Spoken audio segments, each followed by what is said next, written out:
Yunus peygamberin doğum tarihi. Ancak tarihçiler ve alimler bu konuda hemfikirdir. Yaklaşık olarak milattan önce 8. yüzyıl.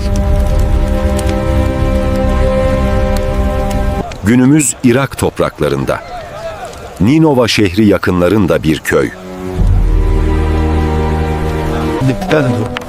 Annesi kimdi? Babası kimdi? Kur'an bu konuda sessiz kalır. Tevrat sadece tek bir ipucu sunar. Babasının adı Amittai idi.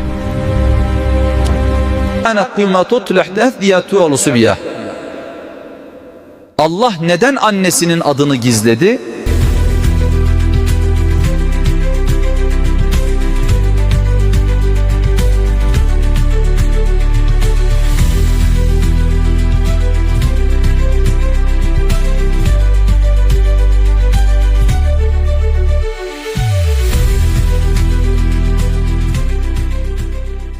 Yunus'un köyü sessiz zulüm.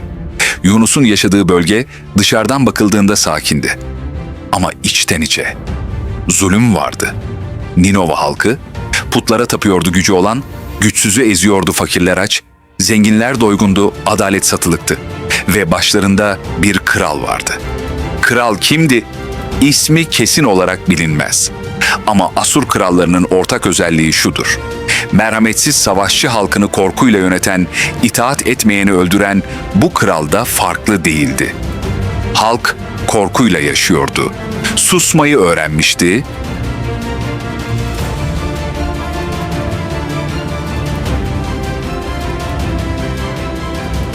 Ve işte o karanlık yere Yunus gönderildi.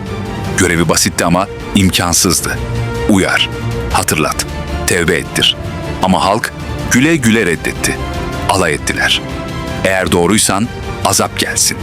Günler geçti, aylar geçti, yıllar geçti. Hiçbir şey değişmedi.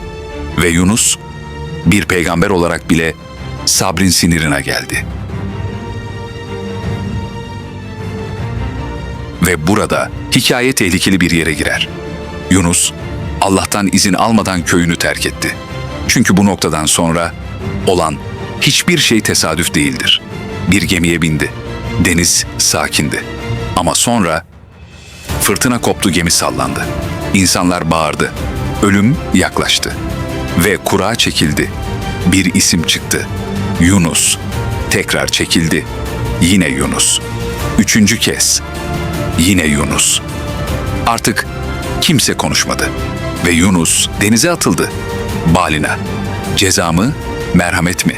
Ve işte herkesin bildiği ama kimsenin anlamadığı an. Balina Yunus'u yuttu. Ama şu soru hep havada kalır. Balina neden onu öldürmedi? Neden parçalamadı? Neden sindirmedi? Çünkü bu bir av değildi.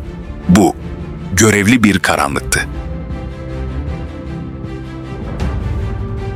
Gecenin karanlığı, denizin karanlığı, balinanın içindeki karanlık. Yunus nefes alıyordu ama bilmiyordu. Ne kadar süredir buradayım? Bir gün mü? 3 gün mü? Yoksa hiç bitmeyecek mi? Ve işte o an gerçek yalnızlık başladı. Yunus dua etti. Ama bu dua beni kurtar değildi. Bu dua şudur: senden başka ilah yok, seni tenzih ederim. Gerçekten ben zalimlerden oldum. Bu cümle yankılı okunur.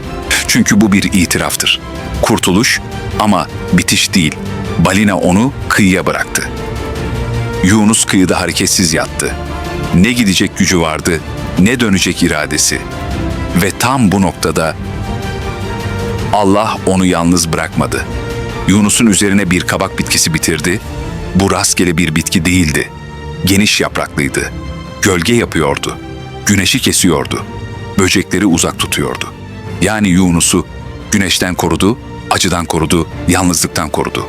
Bu şunu gösterir: Allah dersi verdikten sonra kulunu terk etmez. Ama sonra bitki kurudu. Ve Yunus buna üzüldü. İşte burada hikaye yeniden derinleşir. Allah Yunus'a şunu hatırlattı: sen bir bitkiye üzüldün ama ben bir şehre üzülüyordum. Bu cümle Yunus'un kalbine indi. Çünkü Ninova'da çocuklar vardı, masumlar vardı. Yanlış yapan ama hala dönebilecek insanlar vardı. Yunus burada şunu anladı. Merhamet sadece hak edene değil, dönebilene gösterilir. Sonra Yunus ayağa kalktı. Gücü geri gelmedi hemen. Ama kararı netti. Yunus geri döndü. Aynı yola, aynı halka, aynı şehre. Ama bu kez öfkeli değildi, kırgın değildi, aceleci değildi bu kez. Yunus sabırlıydı. Ve Nine halkı onu bu kez dinledi. Çünkü onlar da değişmişti. Azabı beklemişlerdi, korkmuşlardı. Tövbe etmişlerdi. Kur'an'da geçen çok nadir bir durum gerçekleşti.